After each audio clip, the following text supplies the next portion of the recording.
All right, folks, how you doing? Welcome back. So this is the Mars Mystery. Once again, disclaimer under Section 107 of the Copyright Act 1976, allowances made for fair use for purposes such as criticism, comment, news reporting, teaching, scholarship, and research. And we are returning to the mystery of Cydonia, face staring back. This is part two. Artistic merit. So Hancock writes, in the early days of his research, Richard Hoagland suggested that artists should evaluate the ratios and proportions of the face. He reasoned that if it accorded with artistic criteria, then this would be another sign of artificiality. Artist Jim Channon decided to focus on the proportions and structural symmetry of the face, concluding, quote, I find no facial features that violate classical conventions. Hancock adds, the platform supporting the face has its own set of classical proportions. Having four equally proportioned sides at right angles creates a geometric rectangle. Hancock continues, there is overwhelming evidence that the structure revealed in the photographs is a consciously created monument. Channon's analysis was done before Carlato had re-imaged the Viking frames that improved upon those of De Pietro and Molnar. It revealed a set of new features on the face. New features. So, features found within the face included teeth, a diadem, a teardrop, and a decorative headdress, not unlike the nemes worn by Egyptian pharaohs and found on the Great Sphinx, according to Hancock. Using the cubic spin interpolation technique, which enhances image contrast, details began to emerge which had been too faint to notice previously. A trick of light and shadows. So, in the summer of 97, Hancock traveled to the California Institute of Technology, close to NASA's Jet Propulsion Laboratory. He describes his visit to Caltech to meet with Dr. Arden Albee. Quote, we were lucky to see him. He was leaving for Japan to discuss his work on the Mars Global Surveyor. The craft was destined to re-image the Martian surface, including the Cydonia region.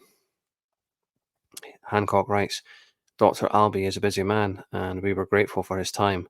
Replying slowly with deliberate emphasis, he answered our queries. At the mention of Cydonia, his face dropped. Yeah, I bet it did. What it is a shadow that has an appearance that somewhat resembles a face. Somewhat resembles a face. It is a trick of light and shadows.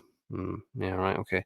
We asked Dr. Albee if he knew of the McDaniel report or the work of De Pietro, Molnar, Hoagland, or Carlotto. He took down a copy of the McDaniel report from his bookshelf. I need to get that, by the way. I keep forgetting that. I need to order that. Hancock reports him as saying, people dream up all kinds of crazy things. People look at natural things and see human faces in them.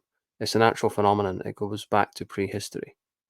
Yeah, but this isn't like freaking Tom Hanks going off his head on the island, with Wilson, putting the bloody print on the football. I mean, it looks like a face because it is a face. I don't have any patience for these mealy mouthed explanations that don't add up. We ain't talking about Wilson here. You know, that is a face. You can clearly see it's a face. It's compared by Hoagland to the Sphinx. I don't know if I'd say that, but even Hancock himself is drawing, the Egyptian parallels. Both Hancock and Hoagland, in slightly different ways are, making a connection with Egypt and Mars. And also, what's the other guy's name? Brian Desborough said that in They Cast No Shadows. There's definitely connections between Mars and Egypt. Definitely big time. And by the way, if you come from Edinburgh, well, I don't really come from Edinburgh. I come from just outside of Edinburgh, but it is the nearest city to where I live. There are three places, kind of three, in Edinburgh with sphinxes. There's the Royal Scottish Academy with Queen Victoria at the top, surrounded by sphinxes. Also, Charlotte Square, where the statue of Prince Albert is.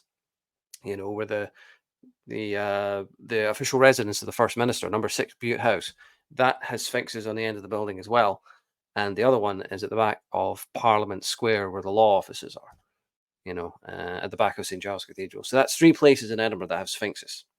Plus, you have the lion embossed on the railings for the staircase going in and out of Princes Street Gardens and also going up Carlton Hill as well. Just saying, you know. And also, according to the Scotichronicon, you know, the matriarch of Scotland was Queen Scota, an Egyptian pharaohess, an Egyptian princess. Just a coincidence, I'm sure. Nothing to see here. It's a trick of light and shadow.